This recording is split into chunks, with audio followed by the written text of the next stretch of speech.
প্রিয় দর্শক শ্রোতা, আপনাদেরকে WHR টিভি থেকে স্বাগত জানাচ্ছি। আমি শেখ ওয়াহিদুজ্জামান আল ওয়াহিদ। আপনারা দেখছেন আমাদের অত্যন্ত মূল্যবান গুরুত্বপূর্ণ একটি কন্টেন্ট, সেটি হচ্ছে যুদ্ধ বনাম শান্তি। এই বিষয়ের আমরা আলোচনা করছি।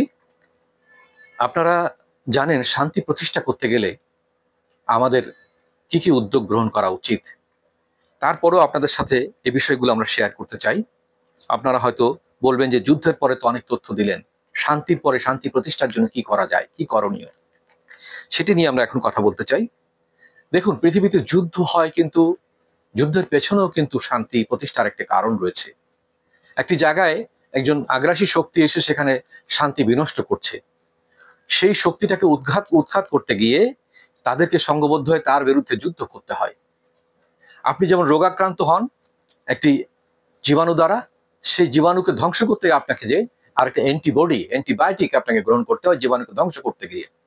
এই পৃথিবীতে যারা আগ্রাসী শক্তি, তারা শান্তি বিনষ্ট করে, যুদ্ধ করে, আগ্রাসন বিস্তার করে, সেটাকে আবার উৎখাত করতে গিয়ে এই শান্তিপ্রিয় মানুষদেরকে একসময় অস্ত্র হাতে তুলে নিতে হয়, যেটা আমাদের নিতে হয়েছিল 1971 সালে।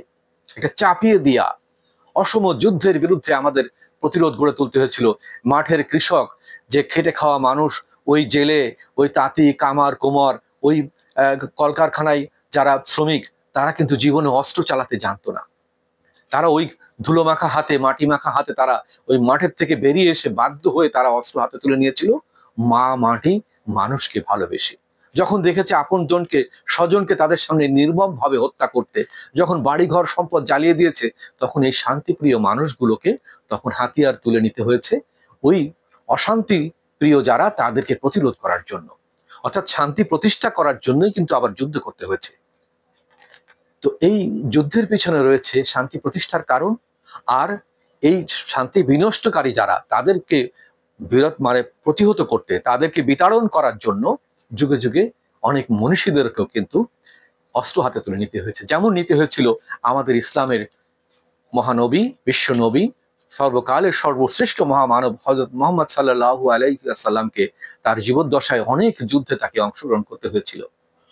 কারণ তিনি কিন্তু আগ্রাসনের জন্য যুদ্ধ করেননি, তারপরে চাপিয়ে দেওয়া, তাকে তার লোকের পরে নির্যাতনকে বন্ধ করার জন্য, তাদের পরে যে অস্ত্র ধরেছে সে অস্ত্রের প্রতি উত্তর দেওয়ার জন্য তাকে যুদ্ধ করতে হয়েছে।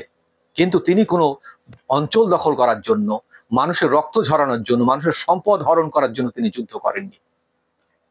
এই যে মহামানব পৃথিবীতে আসছিলেন, এখনো কিন্তু কম্পিউটারে সার্চ দিলে দেখবেন সর্বকালের সর্বশ্রেষ্ঠ মহামানবকে আপনি প্রশ্ন করুন, কম্পিউটার প্রথমে ভেসে উঠবে হযরত মুহাম্মদ সাল্লাল্লাহু আলাইহি সাল্লামের নামটা। কেন? তার জীবন আদর্শ থেকে দেখা যায় তিনি স্বেচ্ছায়, তিনি যা আত্মত্যাগ করে গেছেন, প্রত্যেকটা ক্ষেত্রে, প্রতিটা ক্ষেত্রে সর্বোত্তম নজির তিনি দেখিয়েছেন। মানবতায় সর্বোচ্চ নজির, আত্মত্যাগে সর্বোচ্চ নজির, সহানুভূতিতে সর্বোচ্চ নজির, সহমর্মিতায় সর্বোচ্চ নজির, আত্মীয়তায় সর্বোচ্চ নজির, এই যে সম্প্রীতি রক্ষায়, অন্য বিধর্মীদের প্রতি সর্বোচ্চ নজির তিনি স্থাপন করেছেন। এবং ন্যায়পরায়ণতায়, ন্যায্যতায়, সাম্য প্রতিষ্ঠায় তিনি সর্বোচ্চ নজির স্থাপন করেছেন বলেই এখনো পৃথিবীতে যে কোনো জায়গায় আপনি বসে সার্চ দেন, সর্বকালের সর্বশ্রেষ্ঠ মহামানবকে প্রথমেই নাম চলে আসবে হযরত মুহাম্মদ সাল্লাল্লাহু আলাইহি সাল্লামের নাম। অথচ তিনি কিন্তু আমাদের মতো এই বিশ্ববিদ্যালয়, বিভিন্ন বিদ্যালয় পড়ে অত বড় বড় ডক্টরেট ডিগ্রি লাভ করেননি। তিনি যে বিদ্যা জানতেন, তিনি মূর্খ যারা বলে তারা বড় মূর্খ। তিনি যে বিদ্যা জানতেন, তিনি যে জ্ঞান জানতেন, তা ছিল অপরিসীম। এবং সেই পৃথিবীতে এই যে আমরা চর্চিত কোনো জ্ঞান না, যে জ্ঞানটি তিনি অন্তরে ধারণ করেছিলেন, মহামানব রূপে সেই জ্ঞানের প্রতিফলন ঘটিয়েছিলেন তার জীবন আচরণে, তার কর্মে। যার কারণে এই যে ইসলামের ইতিহাসে যে বড় বড় কতগুলো যুদ্ধ আছে, এই বদরের যুদ্ধ দ্বিতীয় হিজরিতে হয়েছিল, তারপরে আপনার ইয়ামামার যুদ্ধ হয়েছিল 632 খ্রিস্টাব্দে, তারপরে নিহাওয়ান্দের যে যুদ্ধটা হয়েছিল 641 খ্রিস্টাব্দে, হ্যাঁ, ইয়ারমুকের যুদ্ধ হয়েছিল 636 খ্রিস্টাব্দে। এখানে মুসলমানদেরকে রক্ষা করার জন্য, তাদের অধিকার প্রতিষ্ঠা করার জন্য, তাদেরকে হেফাজত করার জন্য তাদেরকে অস্ত্র ধরতে হয়েছিল।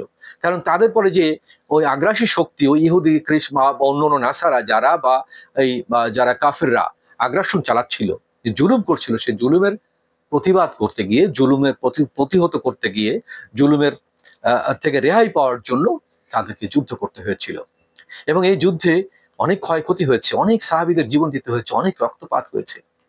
অথচ তারা কিন্তু কোনো অন্যায় করেননি, বরং তাদের পরে জুলুম করা হয়েছিল, সেই জুলুমের প্রতিবাদ করতে গিয়ে তাদের জীবন দিতে হয়েছে, রক্ত দিতে হয়েছে।